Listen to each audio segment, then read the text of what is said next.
For most of modern history, we have enforced a strict boundary between the creator and the creation. We look at a framed oil painting on a gallery wall and treat it as a closed loop, completely separate from the flawed human being who held the brush. We apply this exact lens to Salvador Dalí. We recognize his immense technical mastery and the unmistakable dreamlike landscapes he built. Show almost anyone a soft, drooping pocket watch, and they immediately know they are looking at a Dalí. But then there is the man himself. Away from the easel, the public saw a chaotic figure, known for pulling bizarre stunts, wearing absurd outfits, and speaking in dense riddles. We tend to categorize this erratic behavior as a side effect. The assumption is that to get the brilliant artwork, society simply had to tolerate the artist's madness. Viewing the man and the canvas as separate entities ignores the singular logic governing both.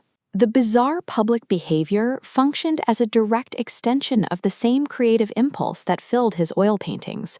We have to step out of the quiet isolation of the museum and look at the broader landscape of Catalonia, the region in Spain where Dalí lived. His canvas was the real world. Dalí applied the exact same rigid discipline and calculated design to his public identity that he used when mixing oil paints. Every bizarre public appearance was tightly scripted. Most people maintain a wall between private thoughts and outward behavior. Dalí hewed that boundary as unnecessary, deliberately collapsing the distance. With the wall removed, every press conference, outfit, and remark became a calculated brushstroke in a larger composition. The persistence of his strange behavior required rigorous discipline. It was a relentless, exhausting medium of expression that demanded his constant attention.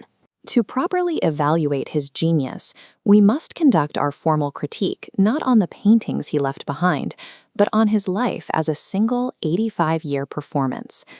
Dalí used physical objects to anchor his psychological states in the shared material world. He selected everyday items specifically for their ability to collide with and disrupt ordinary reality. Even his own face became an exhibit. His famously extreme, heavily waxed mustache was a permanent baroque sculptural installation built directly onto his body. He required the outside world to validate this exhibit. He would have the length of his facial hair formally measured by the press, forcing journalists to quantify his physical persona as if they were recording scientific data. This practice extended to his immediate surroundings. By mounting a plaster lobster onto the receiver of a standard rotary telephone, he forced a surrealistic disruption onto a normal domestic routine.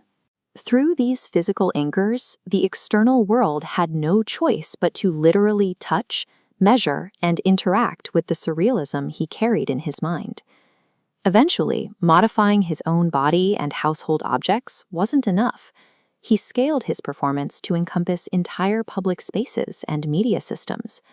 Standard obligations, like delivering a lecture or holding a press conference, became theatrical hazards. He famously arrived at an exhibition wearing a heavy brass diving helmet, nearly suffocating in front of the audience to illustrate a point about diving into the subconscious. He weaponized unpredictability. By walking a live ocelot, a wild carnivorous predator, through the lobby of the luxury St. Regis Hotel, he completely shattered the polite, rigid norms of high society. For a time, he operated within an established faction. He joined the Surrealist movement, a collective of avant-garde artists and writers dedicated to exploring the unconscious mind, and built his early reputation alongside them. But a collective identity was too limiting for his project. He eventually broke ties with the group entirely, taking their defining manifesto and explicitly christening himself as the only true surrealist. Declaring "I am surrealism" was a calculated maneuver. It was the final required step to turn his own existence into a closed, self-contained masterpiece.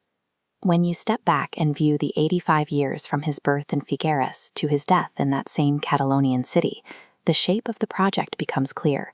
It was a demonstration of extreme endurance. He maintained this elaborate construction every single day, executing the most sustained piece of performance art of the 20th century. He ran the act until his physical body had nothing left to perform. Decades before the internet and the modern creator economy existed, he understood a crucial mechanism of the art market. The identity of the person holding the brush holds just as much value as the objects they leave behind. Dalí's enduring contribution to art history is the realization that the artist is the product. He demonstrated that in the modern era, the management of the persona requires the same systematic attention as the management of the canvas.